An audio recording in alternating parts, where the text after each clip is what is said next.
I recently got some merch made as a kind of test run with the logo that I had commissioned a couple months ago by a great designer who I will link to in the description. But this is the turnout. This is the wonderful logo, and I got this hat made, which is not really my style. It's too big for me, but still cool. Just a prototype of what's possible.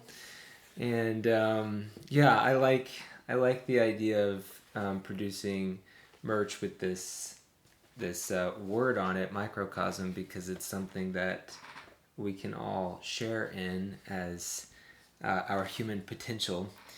Anyway, so I'm recording this video because I want to read aloud a short essay that I recently wrote for those who might be more inclined to listen than to read, and also because it provides me a chance to just talk a little bit about the ideas. So this short essay is called Awakening the Macroscope Within, and I'll put a link to the Substack posts in the description.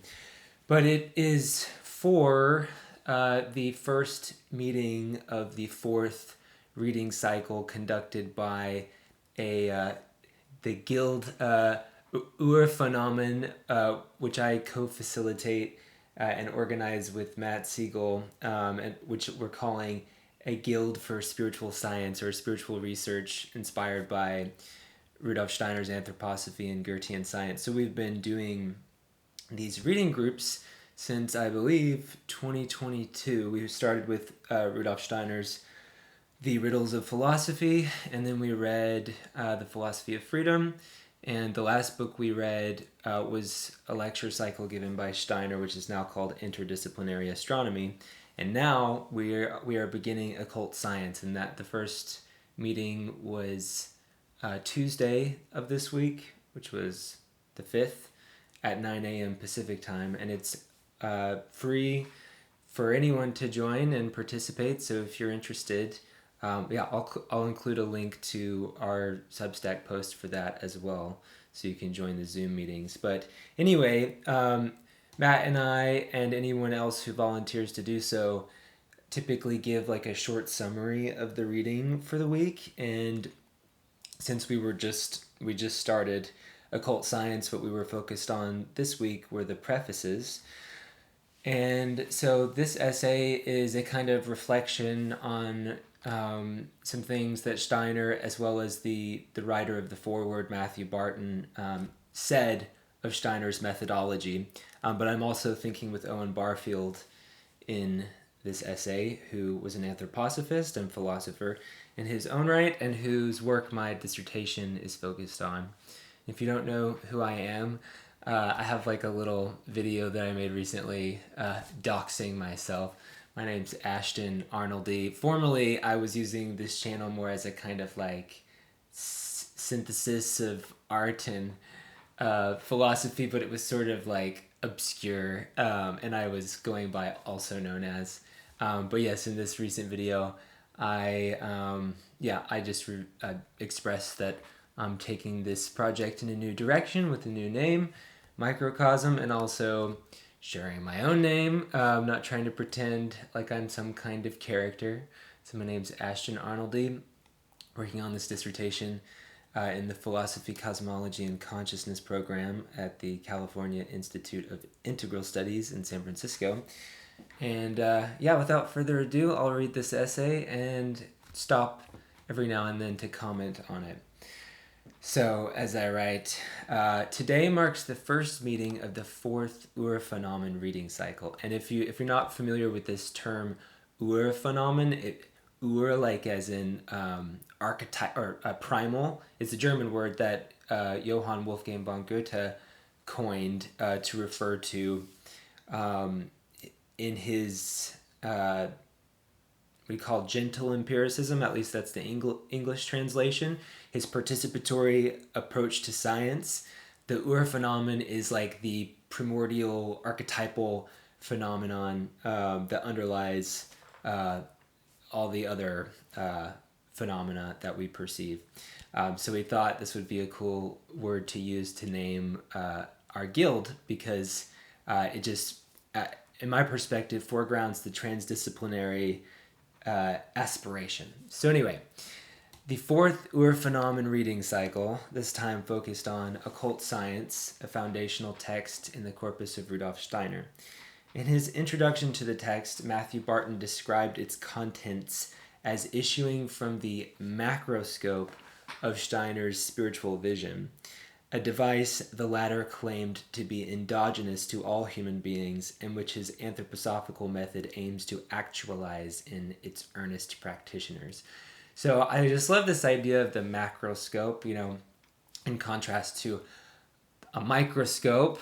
And it resonates also, I think, I don't know if it was Joseph Campbell, I always pronounce the P, or Stan Groff, but one of them, maybe they were talking about psychedelics. I can't remember exactly what they were talking about, or maybe it was myth, but this notion of the macroscope of the soul as a kind of non-material techne, or techne in the sense that rather than having an external device that extends our capacities, Steiner's spiritual vision as a macroscope arose from certain techniques of spiritual inner development. And so I'm kind of playing on, with this word device, the way we tend to think about, and trying to expand the way we think about techne or technology as something that is endogenous to the human. It doesn't necessarily need to be an external instrument. The instrument is the human. As Barton writes, Steiner emphasizes that our scientific instrument in this case is ourselves, our own developing awareness. For Steiner, a rigorous training of the mind is key for honing the instrument of our being. His written works attempt to exercise readers to that end. Quote, I wrote in such a way, end quote, says Steiner in the 1925 preface of Occult Science, quote, as to make it necessary to exert one's thinking while entering into the content of these books, end quote. So what he's saying is that, he wrote the books so that they would engage the reader in a kind of active, you could maybe say even active, imaginative participation in the meaning conveyed by the words, rather than just to take in information. It's supposed to be a kind of spiritual exercise. Steiner's earliest text, earlier text, not the earliest text, because his dissertation was very much, which he, I think, published as Truth and Science, is also very much, or Truth and Knowledge, very much in continuity with this text. But his earlier text, The Philosophy of Freedom, which is foundational, as those who are into Steiner and anthroposophy will know, is a rigorous introduction and exercise in such thinking. Through language, Steiner challenges his readers into the realization that thinking and perception constitute an undivided continuum. Everything we perceive outwardly is always already permeated and ordered by concepts. If it weren't, no world would appear to us. All would be chaos. We are usually unaware of this, but when we intentionally think about the thinking involved in our perception, we reach what Michael Wilson, who was the translator of The Philosophy of Freedom, the edition that I have, translates of Steiner's German as the exceptional state. So this is like thinking about the fact that our thinking is always informing the world we perceive. So when we grow up, we acquire concepts internalized through memory, and we begin to be able to recognize things like a book or a plant or a piece of art.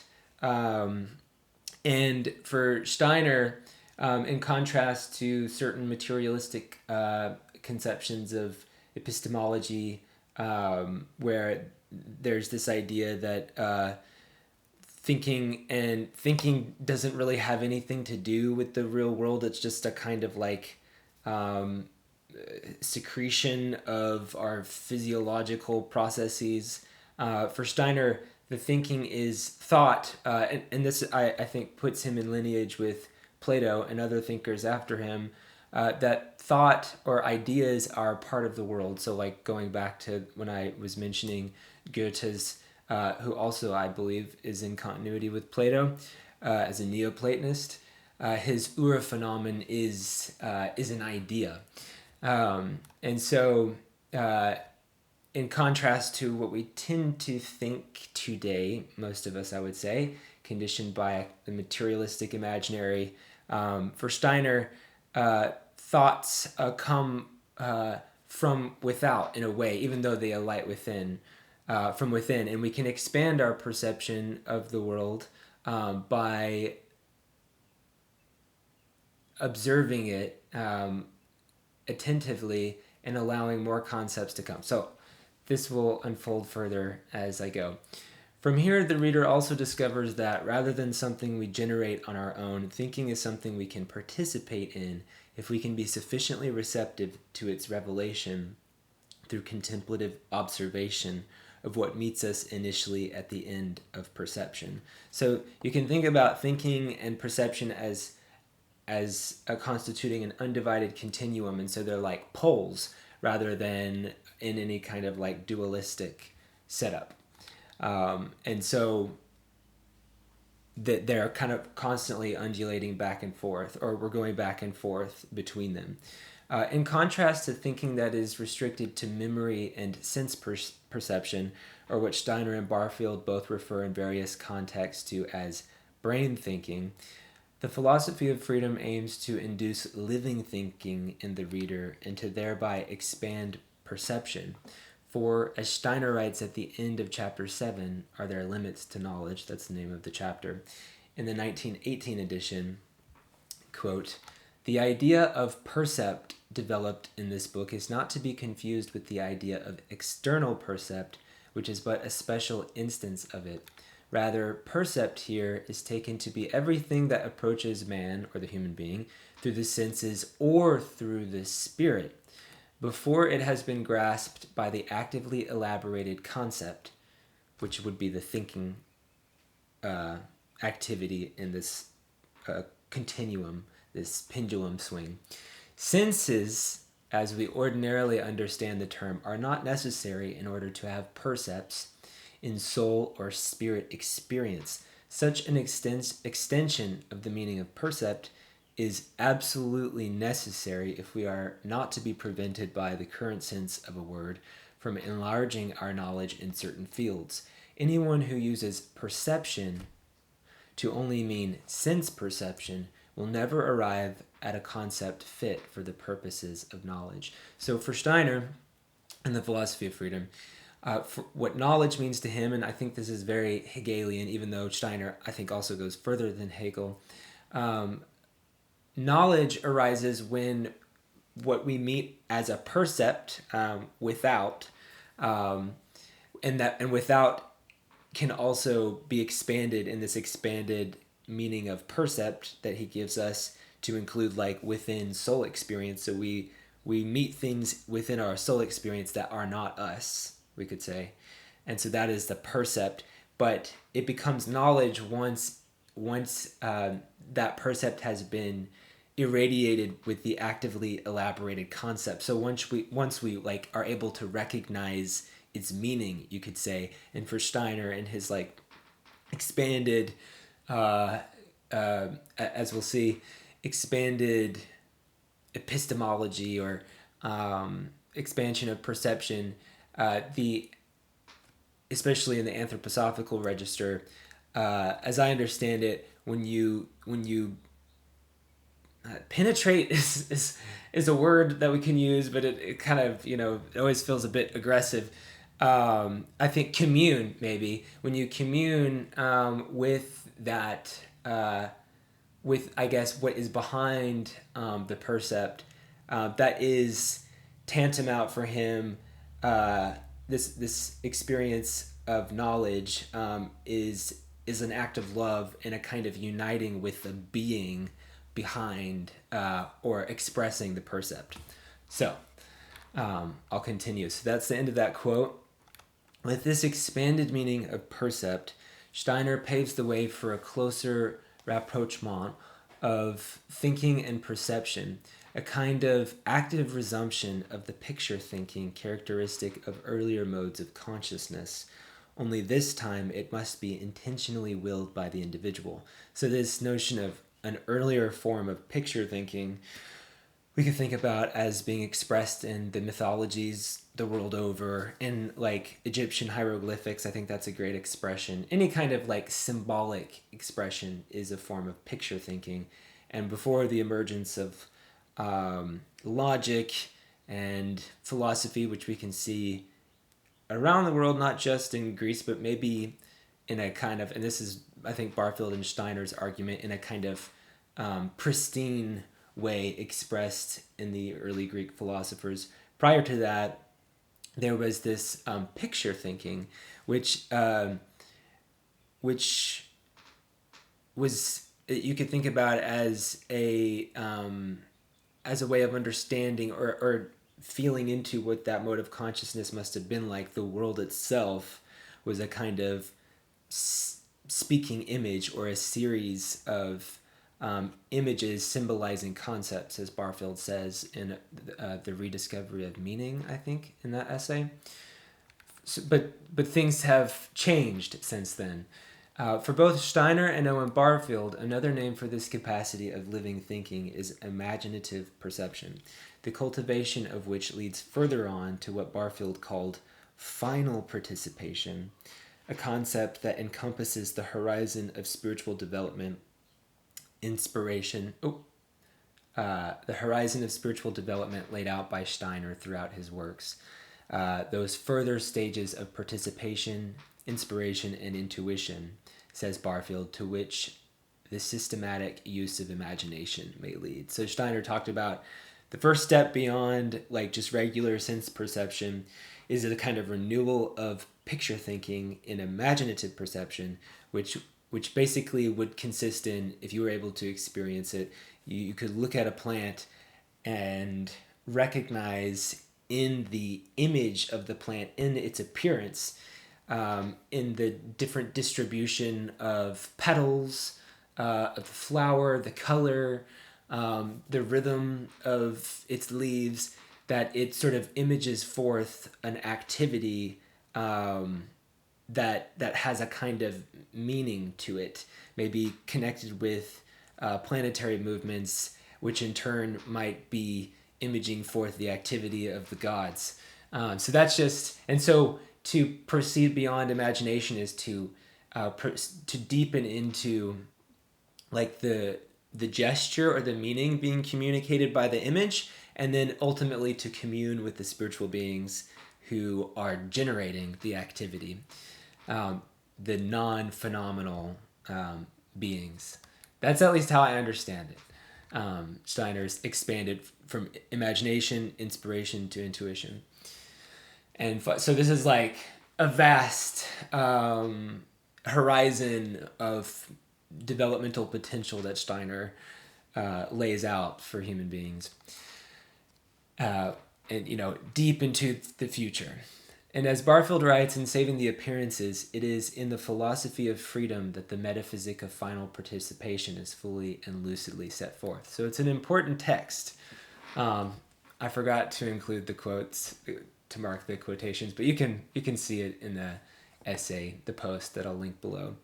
Though it consists of more than his account of the contours of cosmic evolution, Steiner's occult science can be understood as a concrete extension of the methods set forth in the philosophy of freedom to the historical past and potentialities of the future.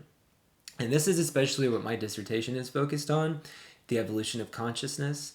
And so accordingly, Steiner's expanded definition of percept should inform our interpretive reception of the so-called facts, spiritual facts, as Steiner describes them, reported in occult science. So this text that we're focused on this reading cycle in the Urphänomen Research, Spiritual Science Research Guild.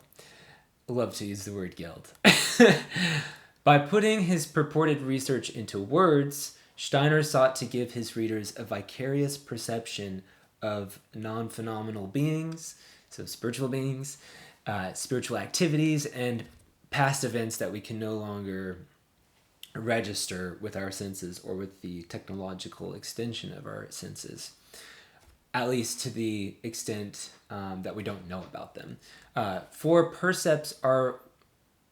words are percepts after all. So I was saying he put his research into words, and words are percepts. So what that means is just like, like any kind of object, like a tree that we can perceive without the tree being a percept, words are also percepts. So the words I'm speaking right now, they're sounds, but because words include a conceptual or meaningful component, like the idea behind the word, and the fact that we can translate, that different languages have more or less equivalent words, though there's so much complexity and nuance in each different language. There's like a whole history for each word. But despite this, the fact that we can translate and come to more or less like the same concept that accrues to a word, this is the thought aspect of the percept that is the word. So what Steiner has this potential to communicate spiritual realities through words, but with our materialistic conditioning, we don't tend to think about words as necessarily having that kind of potential. They have a more nominalistic register, which means like we tend to think about them unless we've thought a lot about language and philosophy. We tend to think about words as just being kind of merely conventions that people have just made up, rather than having a kind of ontological depth and resonance. And because words include a conceptual or meaningful component, otherwise they would just be sounds. We would just be grunting and groaning, which is what some people think of the origins of language. Steiner could also claim that in reading texts like occult science, we open ourselves to the potential for genuine knowledge of cosmic evolution.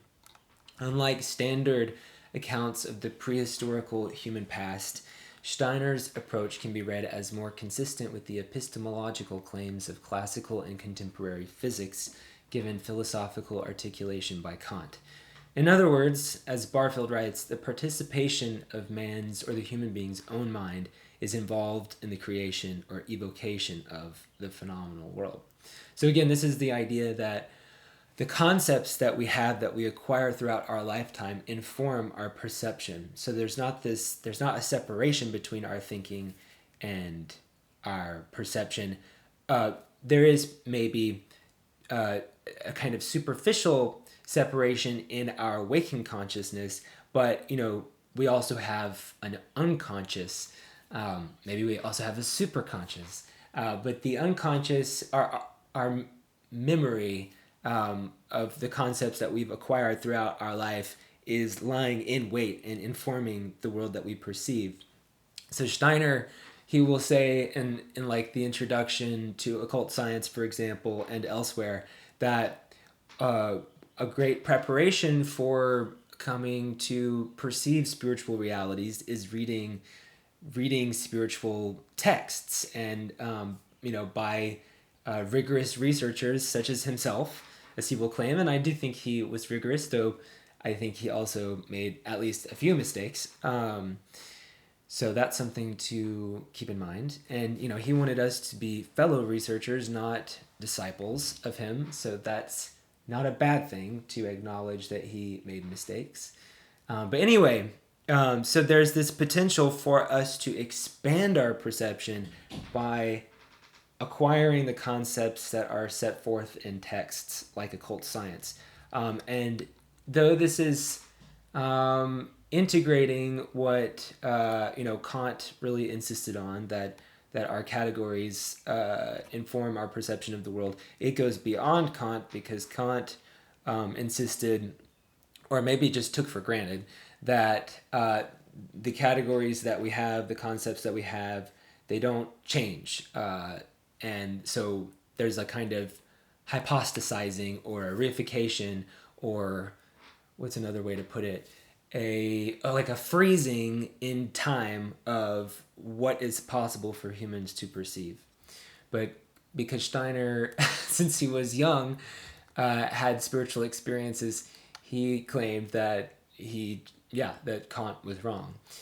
So there is, as Galileo and Kant and others stressed, a gulf between what we perceive. Sorry about that.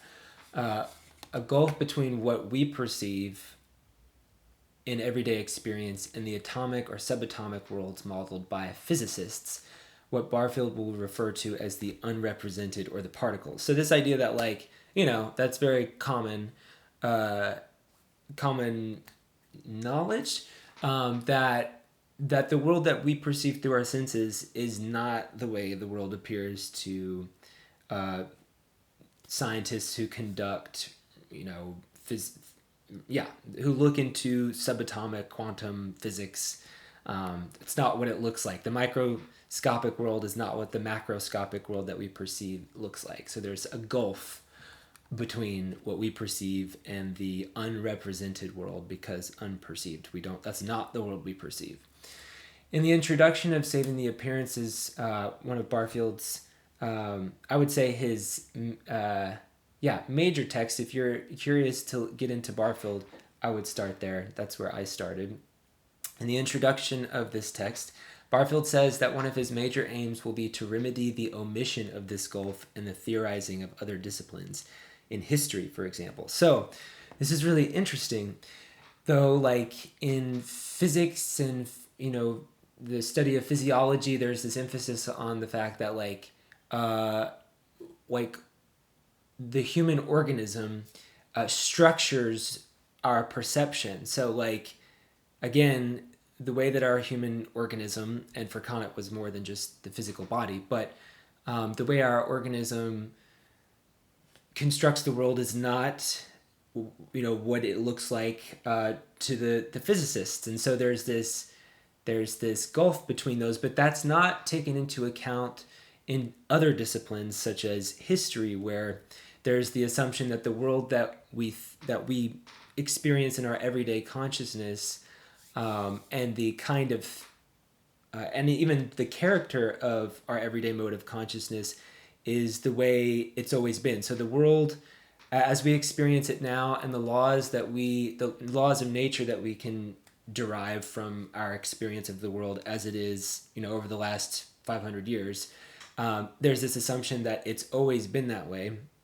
But this actually is not continuous with the recognition that there is a gulf between the world that we perceive and the world studied by the physicists. If this reality, this fact, were taken into account by historians, for example, who when they look back in history, they realize that prior to the scientific revolution, and still in other parts of the world, maybe in cultures that haven't been, which I think there are very few, have not had contact with civilizations that are oriented according to the mode of consciousness that has accompanied the scientific revolution. But more pointedly, looking back in history, we see that cultures experience the world in a completely different way, in a more enchanted way, in the more picture thinking sort of way that I was describing earlier, where the world was speaking and full of gods, and that a kind of science, or maybe like a proto-science, or a different way of coming to know the world, flowed from that different experience. That's what historians discover when they look back at the records and the texts and the archaeology and what have you. That's what they find. But typically, and this would suggest that the world that we perceive has gone through a transformation over the course of history. But instead, the typical view of history, no, I think this is changing, but the dominant narrative of history, the idea of the Enlightenment narrative, the Whiggish narrative of history, where we've just progressed from naive ignorance, represented by mythologies and animistic ideas about nature, This is the main narrative. It has been, but I think with post-colonial, decolonial interventions, this is lessening. I guess the dominance of that narrative is lessening. But what it presupposes is that, again, the way that we perceive the world now, or at least over the last like 400 to 500 years in Europe and increasingly spread across the world with science and technology, that this is the way the world has always been. But again, so history has not historically integrated the insight of physics. So that's one of the aspirations that Barfield has in Saving the Appearances, is to like keep that gulf in mind when we're thinking about history and the fact that human beings' experience of the world that they perceive has gone through a transformation over the course of millennia. So we call this, Barfield would refer to this as the evolution of consciousness. If awareness of this gulf were kept in mind when considering the worldview of ancient cultures, the tendency to tell what Charles Taylor has called the subtraction story of history, a narrative of unilinear rational progress from naive enchantment to sober enlightenment, can be curtailed. Rather, by keeping the gulf in sight, we might be led instead to relativize the materialistic worldview of the last centuries as just the latest expression of an ongoing transformation of human thought and perception. As Thomas Kuhn pointed out, paradigm change is not merely an outcome of rational progress. We are not justified in assuming that the way we experience the world today is more correct than the more enchanted reports of bygone cultures. So, yeah, without a concept like the evolution of consciousness, the significance of paradigm change could seem arbitrary. Like, why does it happen? Is it just because people just, for some reason, like arbitrarily come to give more stock to a different way of seeing the world? And why is that? Barfield and Steiner argue that there's a meaning underlying that process. So by incorporating that gulf that I've been speaking about between the world of appearances, the world that we perceive with our senses every day, which history suggests is in flux, and the world modeled by physicists into the theoretical reflections of a discipline like history, we might be led to the view that human consciousness is involved in an evolutionary process that expresses itself in changes of perception and thought. Steiner's approach incorporates this insight. So in occult science, among other things, what you get is a mutual evolution of the cosmos and consciousness, which is pretty radical compared to the materialistic presentation that we're used to. In contrast, models of the prehistorical past, such as Darwinian evolution and standard accounts of the Earth's development, assume that the structure of human perception and thought is static. So it just stays the same. The models reflect only contemporary habits of perception and thinking, not those of prior epochs. And in addition to this, Barfield writes in Saving the Appearances, when attention is expressly directed to the history of the unrepresented, so that's the history of the Earth prior to humans showing up and the history of the cosmos, like the Big Bang, it is invariably assumed that the behavior of the unrepresented has remained fundamentally unchanged. So that this principle of uniformitarianism, that the laws of the universe, which actually I think even in the Big Bang narrative, or characterization of the unfolding of the universe, there are thresholds of emergence that contradict the idea of uniformitarianism. Moreover, says Barfield, and this is to my mind more important for those hypothetical human beings with collective representations or worldviews, characteristic of the last few centuries of Western civilization, we might choose to substitute other human beings, those, for instance, who lived 1 or 2 or 3 or more thousand years ago. We should then have to write a different prehistory altogether. So according to the way they perceive the world, we would have to, if we wrote a prehistory according to that, it would be completely different. And we are not entitled to assume without inquiry that, as an indirect means of suggesting the truth about prehistoric goings on in the unrepresented, so in the pre-phenomenal or pre-human Earth development and the physical development of the cosmos, such an alternative model would be any less efficient than the one we have in fact chose.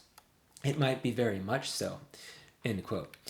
So what is striking about Barfield's suggestion here is that the image-based consciousness of prior epochs, the picture thinking, might somehow provide a more efficient model of the prehistorical development of the Earth and the cosmos than that produced by modern technoscience, or even of the solar system. I think one thing that Barfield might have had in mind here is the system of Ptolemy, which works just as well as the Copernican, but arose out of a different mode of consciousness.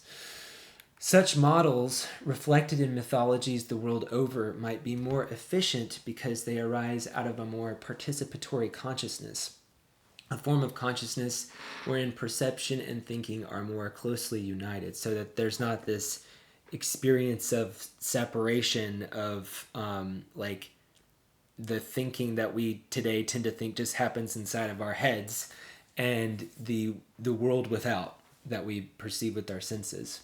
In the picture thinking, there was more of this unity of inside and outside, and perhaps this capacity to more to better attune to the truth of the world and the truth of the world's past.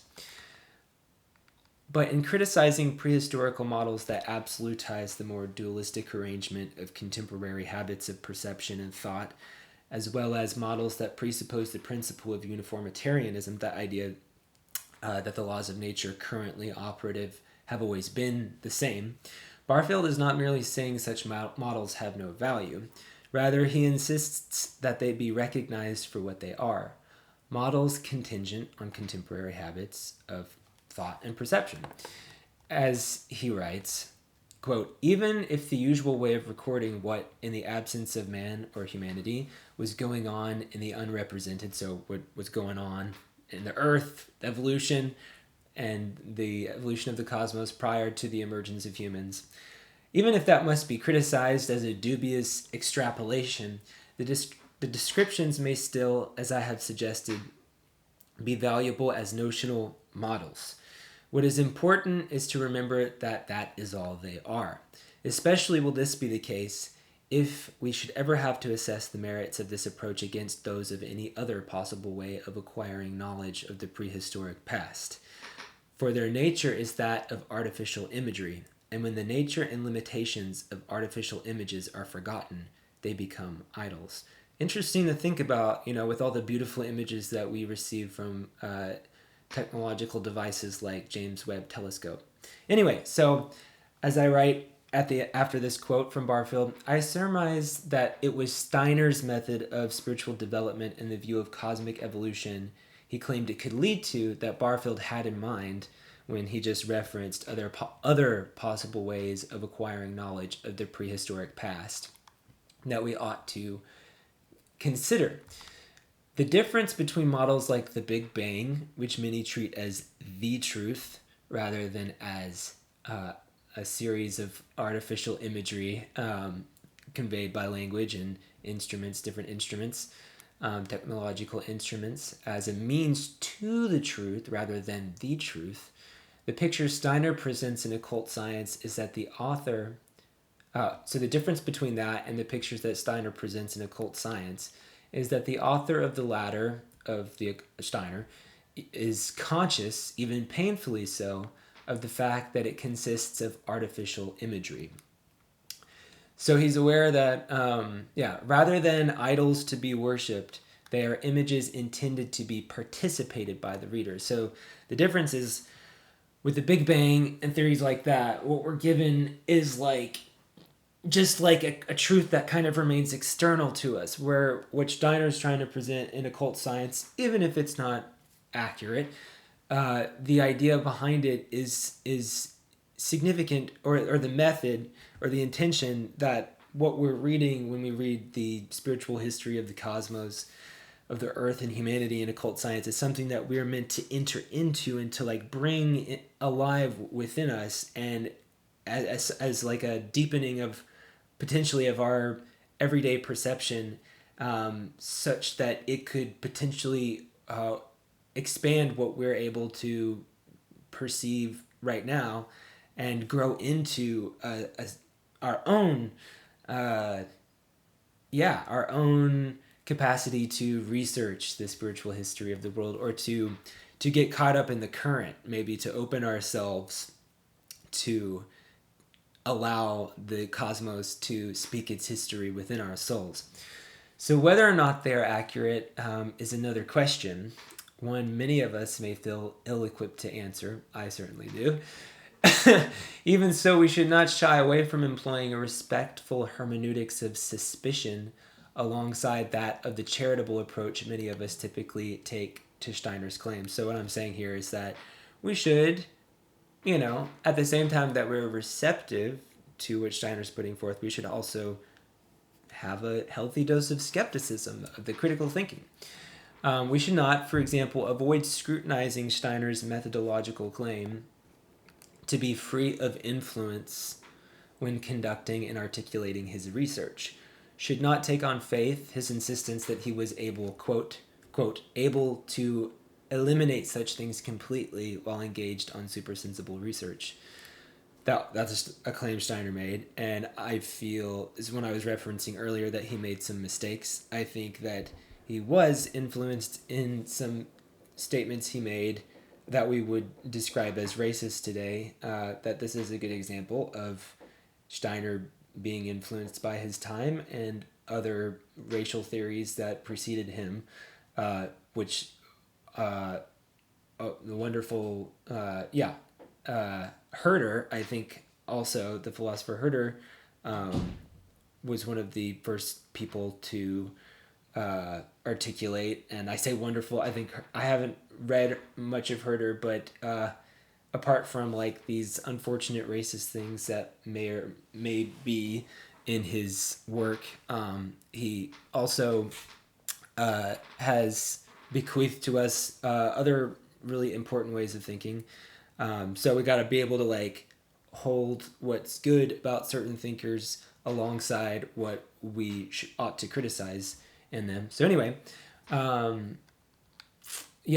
but neither should we, as contemporary habits of thought might incline us to do, to reject such claims outright. So at the same time that we need this healthy dose of skepticism and to maintain our critical thinking skills when we meet this text, occult science, we shouldn't necessarily reject this claim that perhaps, at least with other topics, aside from racial theories, maybe Steiner was capable of eliminating certain forms of influence and just, I think this is in continuity with Goethe's method, just attempting to attend to the phenomenon, whatever it might have been, the moon epoch, as he describes it, immediately. But that's assuming that one can even connect with that phase, for example, of cosmic evolution. There's a gulf, at least for me, between what Steiner claims to have been able to access and what I can. So we're also kind of limited, at least for me, limited in what I could critique. Barfield, I think, felt this way as well, that there were certain things that he just didn't know what to say about. didn't know how to comment on that Steiner said. As one participant pointed out during our first meeting, Steiner was keenly aware of the limitations posed by language in communicating such realities. As a techne enabled by our physical embodiment, and so reflecting it, language is both a help and a hindrance. So the words that we have, they are like, language is a kind of, emerges at the interface between our thinking and our embodied perception. And so that's one of the reasons why it can be a hindrance, because it can sometimes incline us to take things literally or to think in materialistic terms, because language is partly arises out of our embodied experience of a material or partially material world. A poetic vigilance is therefore necessary for encountering the realities Steiner sought to disclose. For in spite of the limitations of language, it will only be, quote, through the help of an invented or man-made imagery, end quote, says Barfield, that one can begin to transform one's materialistic conditioning.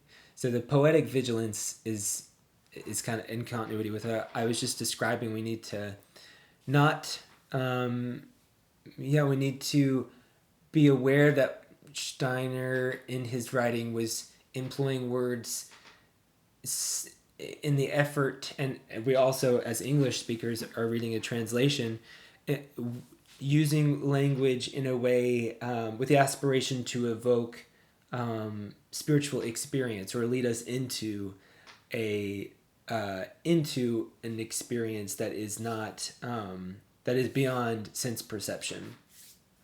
So the poetic vigilance is to remember that the words are symbols, and that they're intended to guide us into a spiritual activity. For artificial imagery mediated by language is, as Barfield continues, quote, the first wavering step, that is imagination, on the road that leads to final participation, end quote. So it is the aspiration, I say, of our Urphenomen Research Guild to consider open-mindedly the works that embody this first wavering step on that road to final participation, to reflect on them in community and work them over in the alembic of our individual soul lives. To live with these ideas, see if they resonate, and though this be much more aspirational, to illuminate the road further to the extent that genuine insight alights within.